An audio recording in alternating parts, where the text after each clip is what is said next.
बिस्मिल्लाहिर्रहमानिर्रहीम, अस्सलाम वालेकुम। मैं हूं Sumera Khan, the host of summer special. और समर स्पेशल का ये एपिसोड हमने वादा किया था कि बहुत दिलचस्प होने वाला है।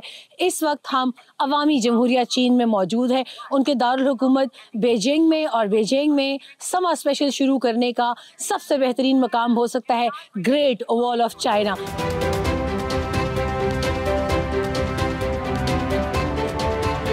इस वक्त मैं ग्रेट वॉल ऑफ चाइना पर मौजूद हूँ। आप देख सकते हैं अकब में ये इसका ओपनिंग पॉइंट है। इस ओपनिंग पॉइंट से हम अपने सफ़र का आगाज़ करेंगे, मगर मैं चाहूँगी कि प्रोग्राम के आगाज़ में हम आपको इसकी थोड़ी हिस्ट्री बताते चलें। मेरे साथ जेसन मौजूद हैं और जेसन का चाइनीज़ नाम जो है वो आपको जेसन बताएंगे। मैं उनको इन्वाइट करना चाहूँगी। Jason, can you come and join us for summer special? Okay. Jason हमारे टूर गाइड भी हैं इस पूरे इस सफ़र के अंदर। और जेसन से पूछेंगे कि सबसे पहले ऑल्दो कि हमारी सब नस्लें जानती हैं कि ग्रेट वॉल ऑफ चाइना की हिस्ट्री क्या है। Jason, can you tell us briefly about the history of Great Wall of China? And there was a tragic part in the history of this wall as well, that it met a tragedy and a failure when the Mongols conquered it, and they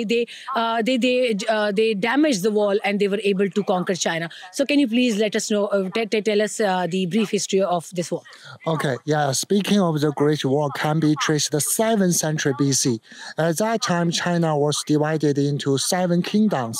Okay, a little similar to Europe.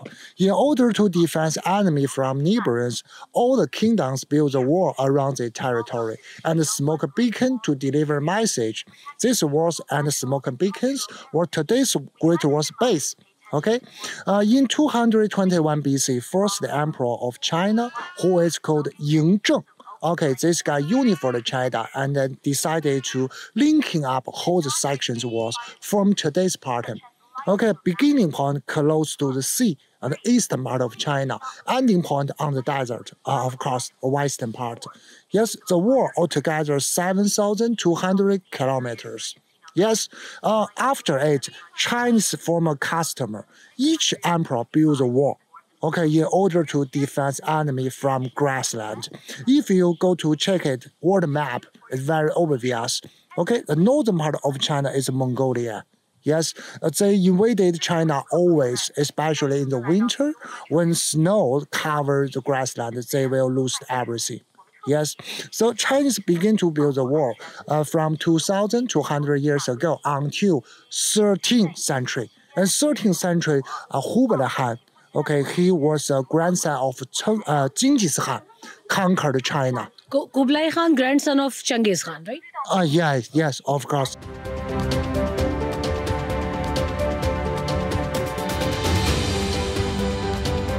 Thank you so much, Jason. And what was your Chinese name? Can you give us your Chinese name for the record? Okay, hello friends. Okay, my Chinese name is Wang Su Bai. Okay, Wang is my family name. Su Bai is my given name. I think it's better than Jason. Yeah, okay? Thank you so much. And अभी Jason के साथ हम बातचीत जारी रखेंगे। हम अपने सफ़र का आगाज़ करेंगे। इस वक्त मेरे कॉलीग ताहिर ढिंडसा इस वक्त मेरे साथ कैमरा पर मौजूद है, वो ये तमाम तर काम करें। मगर अब मैं वॉल पर जाते हुए जेसन के साथ मैं I keep talking to Jason about history of this wall, ताकि आपको वो हिस्से दिखाए जा सके जो कि मंगोल्स ने तबाह किए, और फिर उसके बाद सेकेंड वर्ल्ड वॉर में जो जापानीज़ ने इस दीवार के कुछ हिस्सों को नुकसान पहुँचाया बॉम्ब्स के ज़रिए, वो भी आपको दिखाते चलेंगे। तो अपने सफ़र का आगाज़ करते हैं।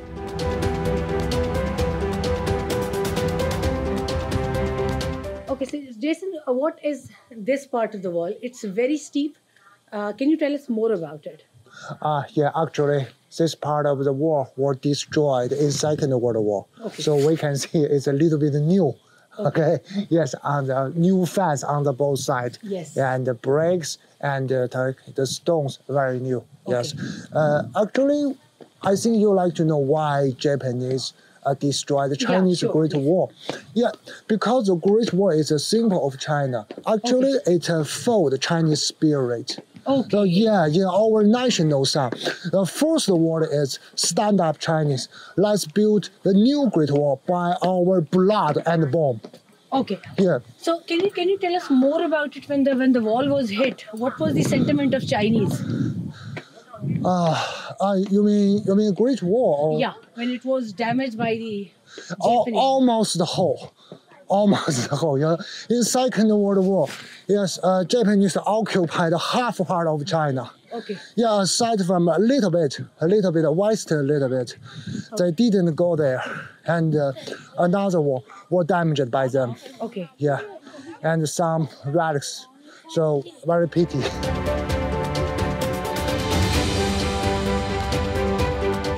और इस वक्त हमारे साथ हमारे एक कॉलीग मौजूद है एजाज सैयद, दोस्त है हमारे। एजाज, कैसे लग रहा है चीन में आके? सुमेरा, बहुत अच्छा लग रहा है और बड़ा एंजॉय कर रहे हैं हम। चीन के जो चीनी भाई हैं और चीनी जो गवर्नमेंट है उसकी हॉस्पिटैलिटी को बड़ा एंजॉय कर रहे हैं और इस वक्त ग्रेट वॉल ऑफ चाइना को एंजॉय कर रहे हैं।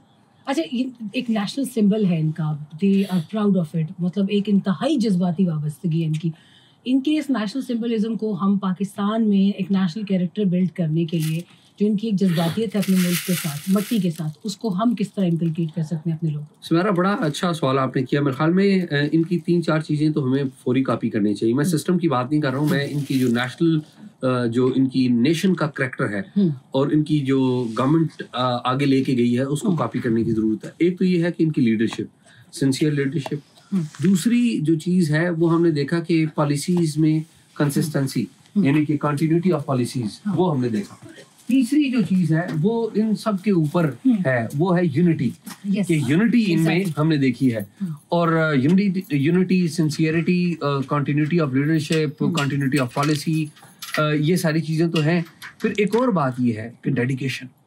आप ये देखें कि ये चीन की जो क़यादत है वो पूरे मुल्क को एक ऑर्डर करती है तो पूरी जो आवाम है वो उस समत की तरफ चल पड़ती है। उसमें कुछ गलतियां भी हो सकती हैं लेकिन इनकी यूनिटी जो है वो तमाम चीजों को फिक्स कर देती है।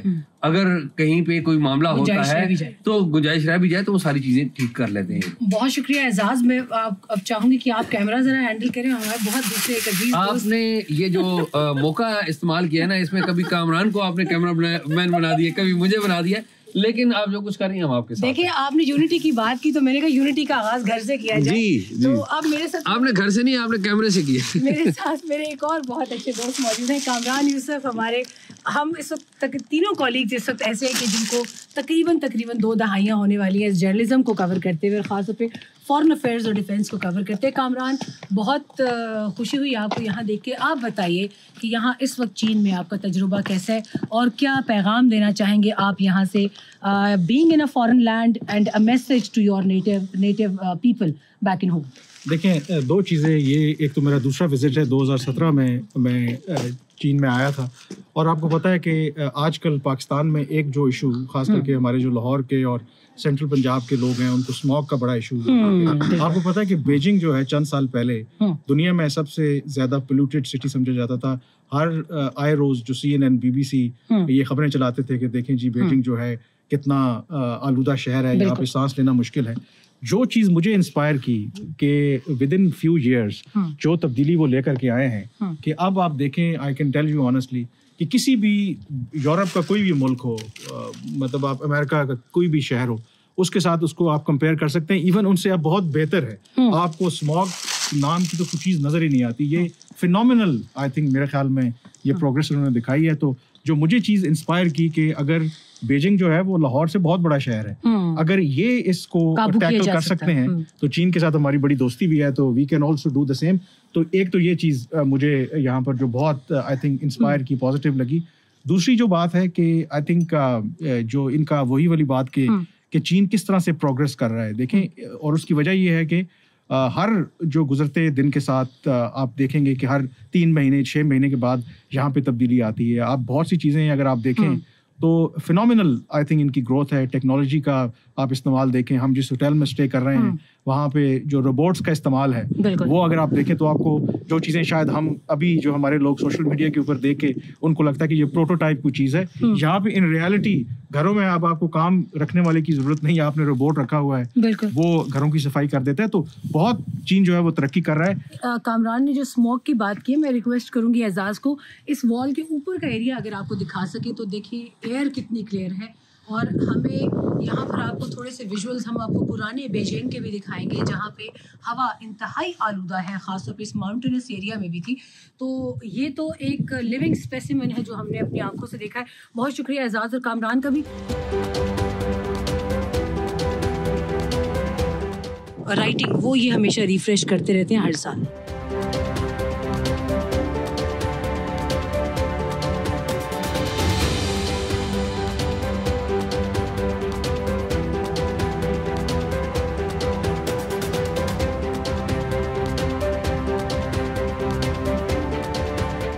ये सारा पार्किंग एरिया है ग्रेट वॉल ऑफ चाइना की, जितने भी यहाँ पे टूरिस्ट आते हैं दुनिया जहान से। और चाइनीज़ का ख़ुद भी ये मानना है कि पूरी दुनिया के लिए ग्रेट वॉल ऑफ चाइना जो है वो चीन का एक सिंबलिज़म है, एक नेशनल साइन है। और यहाँ दुनिया भर से लाखों की तादाद में सालाना सयाह सिर्फ इस एक दीवार को देखने आते हैं। ये इसका पहला संग बुनियाद है, जो कि जिसकी एग्जैक्ट डेट तो यहाँ नहीं लिखी गई, मगर उनके मुताबिक क्योंकि तारीख़ में कुछ तजाद ऐसा पाया जाता है, मुख्तलिफ अकाउंट्स हैं हिस्ट्री के, और उस बिना पर इन्होंने ये जो पहले से ही ये पत्थर यहाँ इंस्टॉल था, इसको इन्होंने इंटैक्ट रखा है।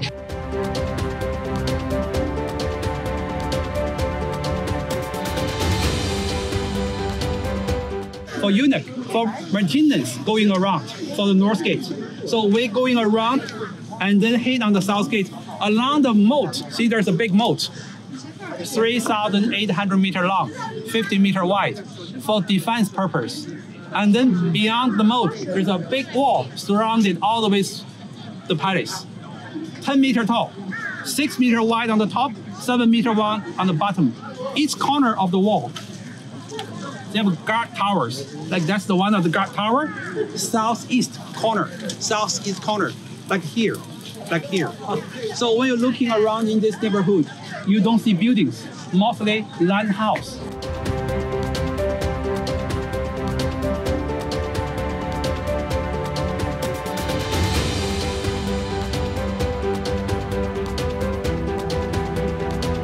We have to go through 3 gates, but we skipped 2. So that's the second gate, dress gate. High rank official, they go all the way through. Before they go through that gate, they make their hat properly, make their suit clean, make their button in order. They almost ready to see the emperor. When they go through the dress gate, they get off their horses, get off their seat and chair. They have to walk through, be more serious. And then they stand by in this neighborhood. Along the side of the neighborhood, you see those little sections. 100 years ago, high rank official, according to their position, the more higher rank, their room will be more closed to this door.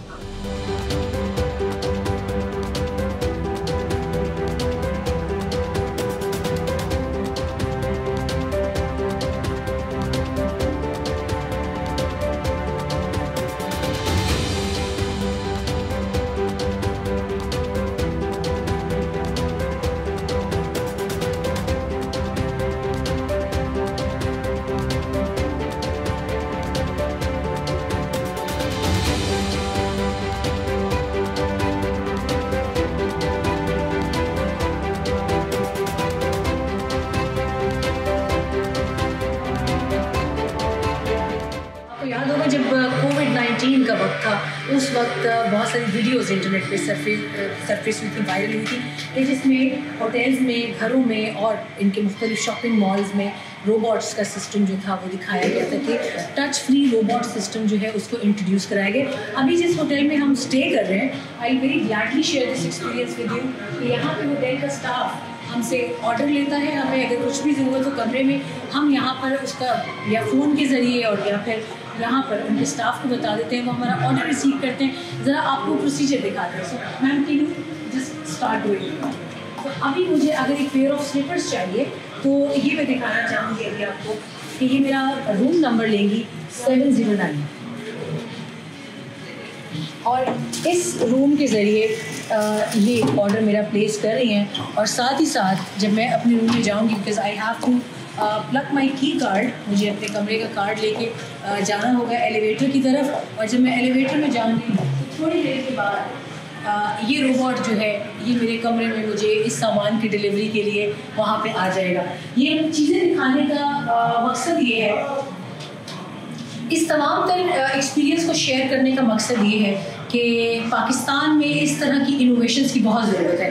अभी क्योंकि इसको पता नहीं है कि मैंने कमरे से ऑर्डर प्लेस किया है, आपकी रहनुमाई के लिए मैंने ये सारा ऑर्डर प्लेस किया और अभी जिस एलिवेटर से हम जाएंगे ये उसी एलिवेटर से मेरे रूम के सामने जाएगा।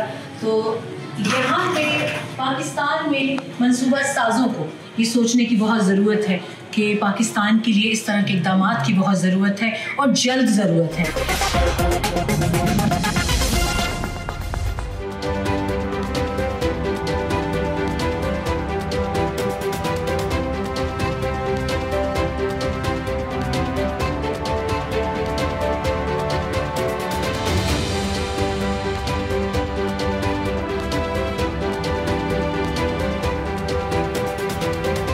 इस वक्त मैं अवामी जमहूरिया चीन के दारुल हुकूमत बीजिंग में मौजूद हूँ और हम इस वक्त बीजिंग में मौजूद हैं हाई स्पीड रेलवे सिस्टम के एक सेंटर पे। ये रेलवे स्टेशन इस वक्त आप देख सकते हैं बहुत क्राउडेड है। इस वक्त बहुत सारे लोग इसका इस्तेमाल कर रहे हैं और चीनी शहरियों के यहाँ पे बहुत ज़्यादा होने का सबसे बड़ा आप मंजर देख सकते हैं कि उनका इस रेलवे सिस्टम पर एतमाद है।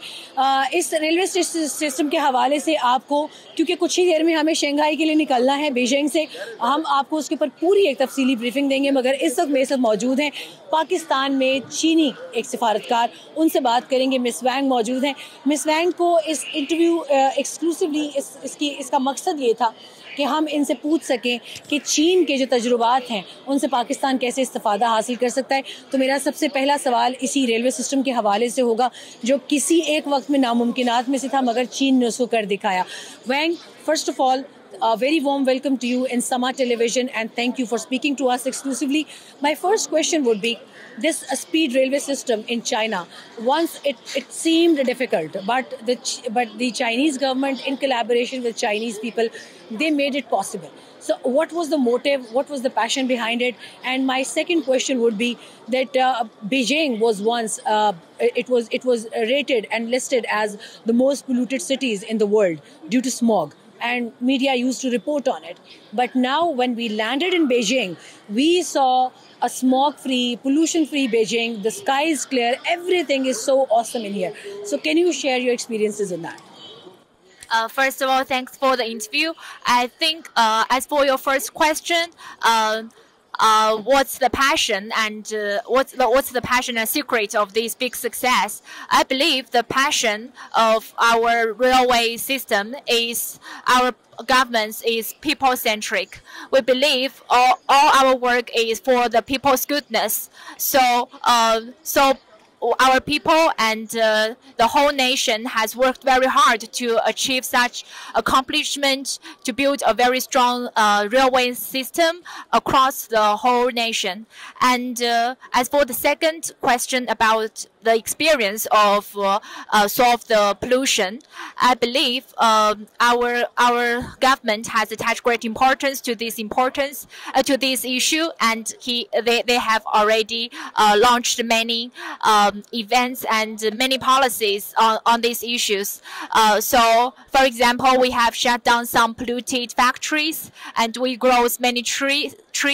And we also we have also built the high-speed railways, and we have also developed our new energy industries. So, and the Chinese people, they also attach great importance to the climate issues. So they choose to use a more environmental friendly way to travel. They choose to ride a bicycle and to buy the EVs. So I think all these contributes to our accomplishments in solving these problems. ये miss वांग थी, इस्लामाबाद में चीनी सफारतकार हैं और उन्होंने share किया कि सिर्फ हुकूमतें नहीं बल्कि आम लोगों के पैशन को साथ मिलाकर बड़े से बड़ा चैलेंज ओवरकम किया जा सकता है। साथ ही साथ उन्होंने ये भी कहा कि पाकिस्तानी अवाम के लिए हम अपने एक्सपीरियंसेस बिल्कुल उनके साथ शेयर करेंगे।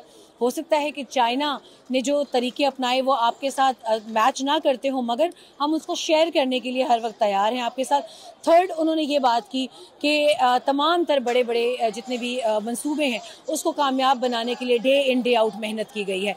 अभी आपको कुछ ही देर के अंदर हम शंघाई के लिए जाएंगे तो आपको इस हाई स्पीड जो रेलवे का निज़ाम है इनका, जिसने पूरे चाइना को क्लोज़ किया है, उसके ऊपर मज़ीद डिटेल्स देंगे।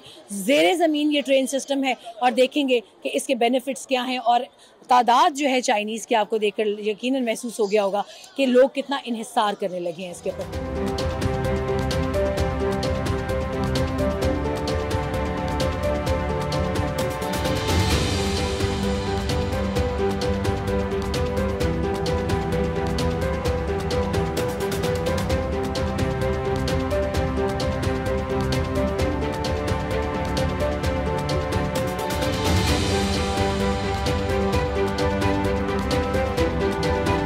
इस वक्त हम मौजूद हैं high speed railway system of China पे और इसकी हिस्ट्री आपको कुछ देना बहुत ज़रूरी है। इस हाई स्पीड ट्रेन सिस्टम को चीन ने बहुत एवोल्यूशन के बाद अचीव किया। 2008 से गालिबन इसका इफ्तिताह किया गया, मगर उससे पहले इसके बेतहाशा डेमोस किए गए। दुनिया भर से लोगों को मदऊ किया गया इस ट्रेन को, जिसको उर्फ़े आम में आप बुलेट ट्रेन के नाम से भी जानते हैं। इस वक्त भी हम शंघाई से कुछ दूर एक स्टेशन पर मौजूद हैं और सर्दी इतनी ज़्यादा है कि बाहर जाने की तो हिम्मत नहीं हो रही बिल्कुल भी। मगर आपको ये बताते चलें कि इस ट्रेन का तारुफ ये था कि रूसी सदर व्लादिमीर पुतिन को इनवाइट किया गया और उनके सामने कॉफ़ी का एक कप रखा गया, उनके साथ एक मीटिंग स्केड्यूल की गई इस ट्रेन पर और दिखाया गया कि इस कदर स्पीड में भी ट्रेन के इतनी स्पीड के बावजूद भी ट्रेन जो थी वो शेक नहीं हो रही थी और वो कॉफ़ी का कप बदस्तूर अपनी जगह पर मौजूद था। अभी आप देख सकते हैं, अभी हम शंघाई के करीब हैं, कुछ 30 मिनट्स का ट्रैवल हमारा बाकी रहता है। यानी आप देख सकते हैं कि किलोमीटर्स के हवाले से अगर मैं आपको बताती चलूँ तो ये ट्रेन तकरीबन 200 किलोमीटर पर आवर के हिसाब से इसने जाना शुरू किया। इनफैक्ट बल्कि इससे भी ज़्यादा इसका डेमो किया गया, लेकिन अभी इसकी जो मैक्सिमम स्पीड है उसको 700 किलोमीटर पर आवर तक लेकर जाया गया है, मगर बवजह एहतियाती तदाबीर के बायस इसको उस स्पीड पर चलाया नहीं जाता ताकि कोई नाखुशगवार वाक़या, कोई हादसा पेश ना आए। अगर जापान से इसका तकाबुल करें तो जापान की बुलेट प्रूफ से इसका तकाबली जायज़ा किया जाता है, मगर चीन की इस ट्रेन को रैंकिंग में हमेशा ऊपर कंसिडर किया जाता है क्योंकि हादसात का रेशो बहुत कम है। तो I hope and I wish कि मुस्तकबिल में हम पाकिस्तान में रेलवे सिस्टम में जल्दना सही बदेर सही मगर ऐसा एवोल्यूशन चीन की मदद से ही सही मगर हम इनके एक्सपेरिमेंट से फ़ायदा उठाते हुए, तजुर्बात से फ़ायदा उठाते हुए अपने मुल्क में भी ये सब इंट्रोड्यूस करें।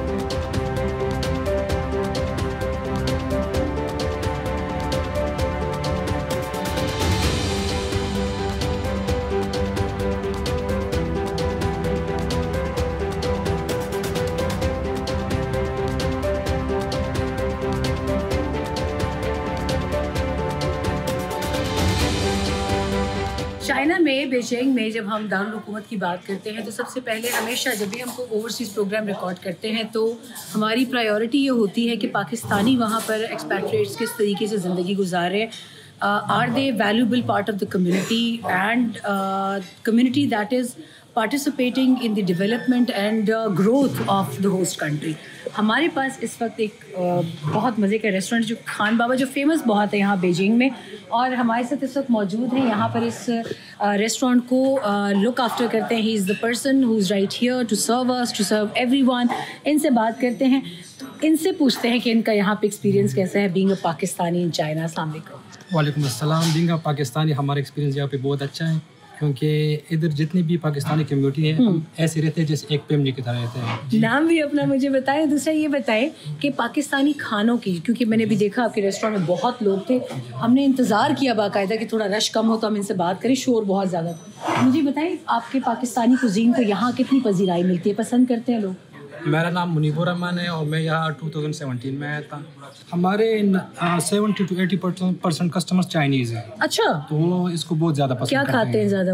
वो चिकन बटर मसाला खाते हैं, चिकन टिक्का मसाला खाते हैं, समोसे खाते हैं, पकौड़े खाते हैं, साथ में लस्सी वो बहुत ज़्यादा पसंद करते हैं। फैमिली भी मौजूद है रेस्टोरेंट में। मैं दूर से देख रही थी कि आई टॉक टू हर, और उनके साथ एक बहुत ही प्यारा सा उनका एक बच्चा भी मौजूद है, उनसे बात करते हैं। तो सबसे पहले I start speaking with with mother. अस्सलाम वालेकुम, कैसे हैं? I'm good. आप कैसी हैं? मैं बिल्कुल ठीक। अपना नाम अगर मुझे बताएं सबसे। हिना। हिना, आप चाइना में कब से हैं? विजिट पर आई हैं, यहीं रहती हैं? थोड़ा सा इंट्रोडक्शन दीजिए। हम चाइना आए थे 2017 में और जब से यही हैं, तो लिविंग हियर, वर्किंग हियर।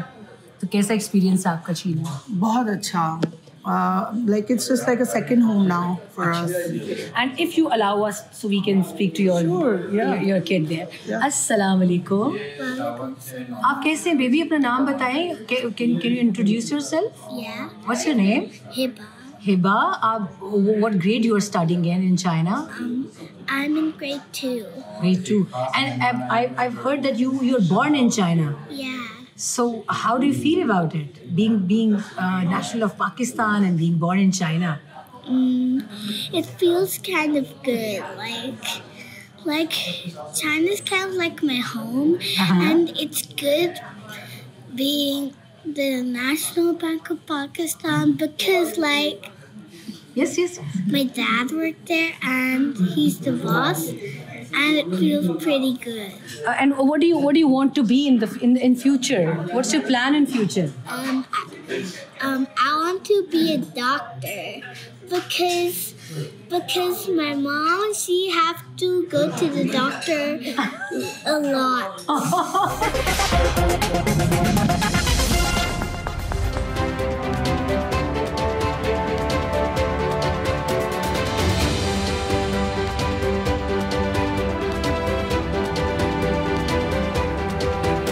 अभी हम शंघाई टावर में जब जा रहे हैं तो ये इस एलिवेटर की सबसे कमाल ख़ासियत ये है कि हम इसमें 1 मिनट में 114 जो फ्लोर्स हैं, इसकी मंजिलें हैं, उसको तय करते हुए हम जाएंगे।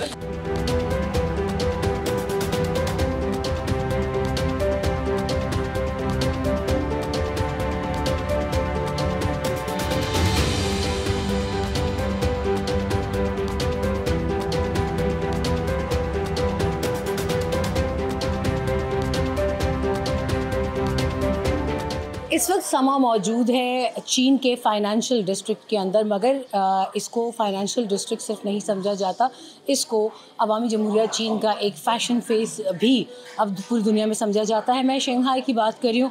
मैं शंघाई में इस वक्त मौजूद हूँ उनके आइकॉनिक शंघाई टावर की इस वक्त बिल्कुल जो आखिरी मंजिल है वहाँ पर, और इसकी बुलंदी जो है 632 मीटर है, 118 इसके फ्लोर्स हैं। और ये भी आपको बताते चलें कि यौमिया इसमें तकरीबन, आप जानकर तादाद हैरान हो जाएंगे, 30,000 के करीब लोग आते हैं। उसमें तादाद उन लोगों की भी है जो यहाँ पर ऑफिसेज़ के अंदर अपनी रोज़मर्रा की ड्यूटी सर अंजाम देने आते हैं, मगर मैं बात कर रही हूँ सिर्फ उन लोगों की जो इस इंतहाई हसीन मंज़र को इस टावर की हाइट से देखने आते हैं। आपको कैमरा की आंख से दिखाते चले यहाँ पर कि ये जो इस वक्त मंज़र है हमारे सामने, ये कोई आम मंज़र नहीं है, ये दुनिया के तमाम सयाहों की तवज्जो अपनी जानिब खींचता है। यहाँ पर 2 ऑल्टीट्यूड्स की सयाहत जो है वो बहुत तेज़ी से फ़रोग़ पा रही है। एक वो लोग जो इस टावर की छत के ऊपर आकर यहाँ से डॉक्यूमेंट्रीज़, फिल्म मेकिंग, पिक्चर्स, अपने यहाँ पे इवन जो शादियों के फ़ोटोग्राफ शूट्स होते हैं वो भी करवाते हैं। मगर दूसरा जो रुख है यहाँ पर सियाहत का, वो आप सामने देख सकते हैं। क्रूज़ आप एक यहाँ पे नुमाया तादाद में देख रहे होंगे। क्रूज़ की यहाँ पे एक बहुत रिवायत है, यहाँ पे अब शादियाँ भी जो हैं वो क्रूज़ पर की जाती हैं, और एक अलग ही इंडस्ट्री है जिसको चीन ने मुतारिफ़ कराया दुनिया के सामने। आपको ये भी बताते चलें कि इस वक्त भी जिस वक्त हम मौजूद हैं, सियाहों की एक बड़ी तादाद यहाँ मौजूद है। कुछ ये जितने भी फ्लोर्स हैं उस पर डिस्ट्रीब्यूटेड हैं तमाम तर लोग, मगर यकीनन एक बहुत बड़ा नंबर है। 632 मीटर बुलंद इस टावर में 30,000 के करीब यौमिया सयाह आते हैं और वो इस जगह से फ़ायदा उठाते हैं। वैसे ये मन्नत और मुराद मांगने का सिलसिला जो है सिर्फ पाकिस्तान में नहीं है, मेरा ख्याल है यहाँ पर भी लोगों को बहुत इस चीज़ का अकीदा होता है शायद कि इस तरह की बात या रिचुअल करने से शायद उनकी मन की मुरादें पूरी हो जाएंगी। और ये देख सकते हैं आप कि यहाँ पे ये लव लॉक्स लगाए हुए लोगों ने, कि पता नहीं इससे क्या होगा, I won't elaborate it further, लेकिन जिस तरीके से लगे हुए हैं बेतहाशा लग रहा है कि बहुत सारे लोगों की जो है वो दुआएं वो चाहते हैं पूरी हों। इससे पहले ये थी टावर इंडस्ट्री। अच्छा, थोड़ा सा बताएंगे कि ये टावर कौन सा है जो इस वक्त हमें नज़र आ रहा है? ये जिस टावर में हम खड़े हैं, इस टावर से पहले ये टॉलेस्ट टावर था शंघाई का। अच्छा, ये जो एक बॉटल ओपनर की शेप का Yes, ये जो अच्छा, इसको ये किचन सेट क्यों कहते हैं यहाँ पे शंघाई का? ये तो मुझे नहीं पता कि ये किचन सेट क्यों कहते हैं, लेकिन अच्छा, वो हम आपको बताते हैं। ये बॉटल ओपनर कि एक बॉटल ओपनर की शेप की बिल्डिंग है। शंघाई टावर जो है वो ट्विस्टर विस्क की तरह है, और एक और इनकी जो यहाँ पे बिल्डिंग है वो नाइफ की तरह है। तो वो इसको यहाँ पे लोकल चाइनीज जो है वो शंघाई सिटी का नाइफ सेट कहते हैं, टॉलेस्ट बिल्डिंग्स को।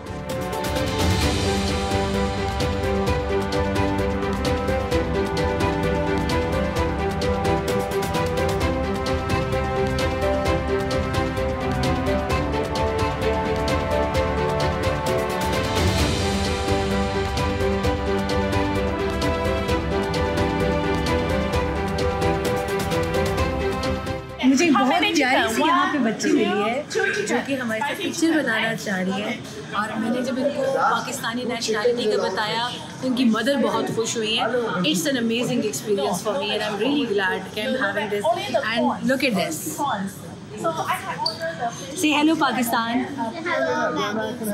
That's good। इस वक्त मेरे पास एक मुस्लिम हलाल रेस्टोरेंट शंघाई में है, और यहाँ पर बहुत ज़्यादा लोग बड़ी तादाद में आते हैं। मुस्लिम ही नहीं, बाकी तमाम मज़ाहिब के भी लोग आते हैं, और खाना बहुत पसंद किया जाता है। मेरे साथ इस वक्त यहाँ पर इस रेस्टोरेंट के ओनर ईसा सुलेमान मौजूद हैं। ईसा, अस्सलाम वालेकुम। वालेकुम सलाम व रहमतुल्लाह। हाउ आर यू, कैसे हैं आप? ओके, ये अरबी बहुत अच्छी बोल लेते हैं, उर्दू भी थोड़ी सी बोल लेते हैं? उर्दू में थोड़ा थोड़ा आता है, बिकॉज 20 साल पहले हम कराची उधर तलब इल्म, so I very like Pakistani, so I hope I give the very delicious halal food for our Muslim in the world, inshallah. और आपको ये बताते चलें, कराची नीपा चौरंगी के पास यहाँ इन्होंने तालीम भी कुछ हासिल की, उनके मुताबिक ये वहाँ पर रहे भी हैं।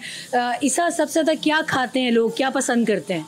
Our Chinese Muslim food in East China, all food, inshallah. यहाँ पर जिस तरीके से रश था बहुत रेस्टोरेंट में, प्रिवेसी की वजह से हम आपको ज़्यादा शायद विजुअल ना दिखा सके क्योंकि फैमिलीज़ भी थी, मगर ये बात माननी पड़ेगी कि चाइना में उभरता हुआ बिज़नेस इस वक्त हलाल फूड का है, और ये एक और जहत ऐसी है कि जिसमें पाकिस्तानी बिजनेसमैन इन्वेस्ट कर सकते हैं। Thank you so much.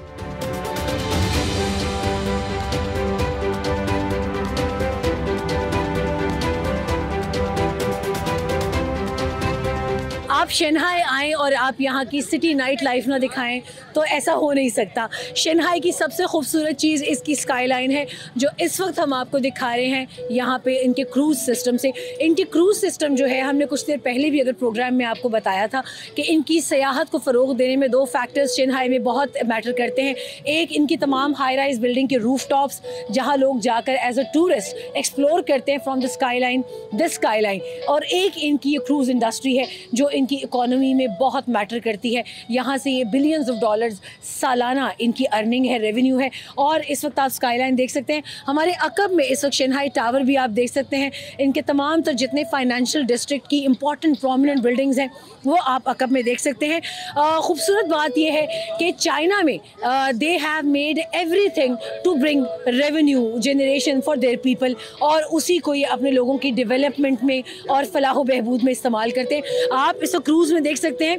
इस म्यूज़िक से पहले यहाँ पे हिफाजती तदाबीर पर भी एक बहुत बड़ा लेक्चर दिया गया जिसमें बच्चों के हवाले से, अडल्ट्स के हवाले से तमाम तर चीज़ें बताई गई। आपको थोड़ा आगे भी लेकर जाएं तो इस वक्त आप देख सकते हैं ये सिक्योरिटी रेलिंग है जो कि यहाँ लगाई गई है ताकि तमाम लोगों का एक मुनासिब फासला रहे। हम क्योंकि अपर डेक पर मौजूद हैं ताकि यहाँ किसी किस्म का कोई हादसा ना हो। और यहाँ से अगर आपको दिखाएं तो आप सामने से भी देख सकते हैं कि क्रूज़ की एक हमा वक्त जो है यहाँ पर आमदोरफ्त जारी रहती है। यहाँ पे इम्पॉर्टेंट बात ये भी बताते चले क्विकली कि इस जगह पर सिर्फ तफरीही बोट्स या क्रूज़ नहीं है, ये इनकी इकोनॉमी में रीढ़ की हड्डी की हैसियत रखती है। यहाँ कार्गो शिप्स भी जो है वो यहाँ पे एंकर करती हैं, और इन तमाम तर रिवर बैंक्स के ऊपर आप देखें कि सिर्फ स्काईलाइन बिल्डिंग्स नहीं, बड़े बड़े रेस्टोरेंट्स, होटल्स और स्काई राइजेस जिसमें लोग रहते हैं, क्योंकि शंघाई का सबसे एक्सपेंसिव इलाका ये गर्दाना जाता है।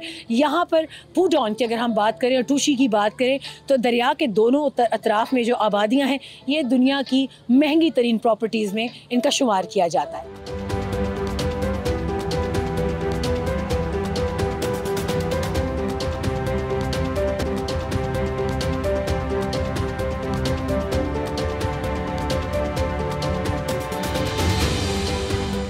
इस वक्त मैं शंघाई की सबसे बड़ी यूनिवर्सिटीज़ में जिसका शुमार होता है फुडान यूनिवर्सिटी, वहाँ मौजूद हूँ और यहाँ पर एक सैर हासिल बहस हुई है पाकिस्तान और चीन के दरमियान, जो एक आहनी दोस्तों वाला, आहनी भाइयों वाला ताल्लुक है, उस हवाले से उसमें बहुत सारी बातें डिस्कस हुई, CPEC से लेके हर उस प्रोजेक्ट पर जिसमें पाकिस्तान और चीन की दुनिया को सामना करते हुए उनका बाहमी ताउन जो है वो परवान चढ़ा है। मेरे साथ इस वक्त मौजूद हैं पाकिस्तान में इंस्टीट्यूट ऑफ रीजनल स्टडीज़ के प्रेसिडेंट एम्बेसडर जौहर सलीम। बहुत सारे मुल्कों में एज एम्बेसडर सफ़ीर की हैसियत से फ़राइज़ अंजाम दे चुके हैं and we are lucky to have him कि इस सब्जेक्ट पे आज इन्होंने बहुत अच्छे तरीके से पाकिस्तान को बहुत से मुश्किल केसेस पर भी रिप्रेजेंट किया है। Sir, a very warm welcome to Samaa television. Samaa special की ये एपिसोड मैं चाइना से इस वक्त कर रही हूँ, you are part of the delegation. मुझे बताइएगा सर कि पाकिस्तान और चीन की इस तमाम तर जो ताल्लुकात हैं बहुत मजबूत हैं गोके, मगर हालिया वाक़यात में उनको एक इंटरनेशनल मनफी प्रोपेगेंडा और नैरेटिव के ज़रिए कमज़ोर करने की कोशिश की गई। आपने भी चीन में क्या उसके कुछ असरात देखे जो हमें थोड़ा सा कुछ परेशानी में डाल सकते हो, या आपके क्या ख्यालात? देखें, ये एक ऐसी दोस्ती है जो लाजवाल है और ये चीज़ हमने यहाँ पे भी बावर की बहुत ज़्यादा, इसको कि पाकिस्तान की जो फॉरेन पॉलिसी है उसका कॉर्नरस्टोन है जो है पाक चीन दोस्ती, एक जो जिसे हम all weather strategic cooperative partnership कहते हैं। और इस तरह की कोई मनफी प्रोपेगेंडा या इस तरह की जो दुश्मनों की कोशिशें हैं वो उसको नुकसान नहीं पहुंचा सकती। तो यहाँ पे जाहिर है कि चीन में जो कुछ इस तरह के वाक़यात हुए हैं सिक्योरिटी के हवाले से, उसके बारे में कुछ कंसर्न है, बट साथ ही साथ बहुत वाशगाफ अल्फाज में उन्होंने ये कहा कि उनके लिए जो पाकिस्तान के साथ दोस्ती है और ये हमारी पार्टनरशिप जो स्ट्रेटेजिक पार्टनरशिप है, जिसको हम आयरन फ्रेंड्स और आयरन ब्रदर्स जो इनकी टर्म्स हैं वो कहते हैं, एक लाजवाल दोस्ती, उसको नुकसान नहीं पहुंच सकता। लेकिन साथ ही साथ जाहिर है कि वो ये चाहते हैं कि दोनों मुल्क मिल के जो है इस तरह की कोशिश करें और इंश्योर करें कि ये सिक्योरिटी जो उनसी है, जो चाइनीज़ पर्सनल पाकिस्तान में काम कर रहे हैं, उनकी वो फुल प्रूफ हो, क्योंकि वो जो कर रहे हैं पाकिस्तान में वो बहुत ही अहम है हमारी दोस्ती के लिए। जो CPEC का मंसूबा है जिसमें ज़ाहिर इतनी बड़ी एक इन्वेस्टमेंट शामिल है। फिर पाकिस्तान जो चीन है वो हमारा सबसे बड़ा ट्रेडिंग पार्टनर भी है दुनिया में बाय फार, और उसके अलावा हमारा सबसे बड़ा डिफेंस पार्टनर भी है और ज़ाहिर है सबसे बड़ा इन्वेस्टमेंट पार्टनर भी है। और फिर उसके साथ ही साथ इंटरनेशनल फोरम में और स्ट्रेटेजिकली भी हम दोनों मुल्क जो उनसे हैं शेयर्ड वैल्यूज़ भी हैं, शेयर्ड जो उनसे है ना गोल्स भी हैं, शेयर्ड आइडियल्स हैं। तो उन सारी चीज़ों के होते हुए ये बहुत ज़रूरी है। तो जो मैंने यहाँ पे पाया, एक तो यह है कि जो सेंटिमेंट्स हैं पाकिस्तान के लिए वो बहुत क्लियर हैं, उसमें किसी किस्म की कोई तब्दीली नहीं है और ना ही कोई हम आइंदा के हवाले से भी कोई ऐसे कह सकते हैं कि दुश्मनों की कोई भी कोशिश इसमें कामयाब हुई है। और आखिरी चीज़ जो मैं कहूँगा कि एक चीज़ पे उन्होंने बहुत ही ज़्यादा एम्फेसिस मैंने हर जगह देखा और शायद उसकी ज़रूरत भी है कि जो पीपल टू पीपल कॉन्टैक्ट्स हैं, जो कॉन्टैक्ट्स जो है वो amongst the intelligentsia for example, जो एकेडमिक्स हैं उनके बीच में, जो हमारी साइंस और टेक्नोलॉजी की कम्युनिटीज़ हैं, हमारे ज़ाहिर बिजनेसेस तो हैं ही इसमें, पर बाकी भी कल्चरल जो हैं और जो है ना आर्ट के हवाले से, तो ये सारे जो है ना ऑल वॉक्स ऑफ लाइफ जिसको कहते हैं ना, वो इस चीज़ की जो है ना यहाँ पे बहुत ज़्यादा उन्होंने एम्फसाइज किया कि उसको और भी ज़्यादा होना चाहिए। Thank you very much, Ambassador. You have very precisely and comprehensively, I must admire your skill of how you represented Pakistan's case.